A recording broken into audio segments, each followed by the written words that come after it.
So guys, yung aking mga sili na maliliit is marami siyang bunga. Ayan, maraming bunga. Super dami. Pag naisipan ko mag-harvest, nag-harvest ako, binibigay ko dun sa office sa ng asawa ko. Pero ito, siya, ito yung malalaki.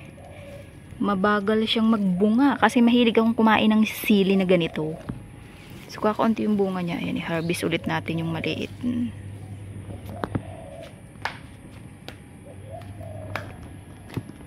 So naghahanap ako ng mga harvest.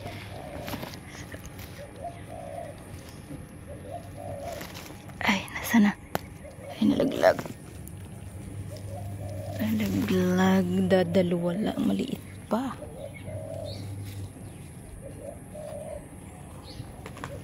Oh my gosh. Sinisilip ko kung saan pa meron. Maliit. So look at nyo guys. Ayan yung mga nabibili kong gulay. Tinutusok ko lang. So yan magiging gulay. Yung isa dito is ayan pa. Look at nyo guys. Ito yung spinach na kampong. Yan, tinusok ko lang yan dyan. Nagdahon na. Ayan oh. Tapos tingnan nyo yung aking sibuyas. Yan, pag nagagawa ako ng supay ng atong bapak. So yan.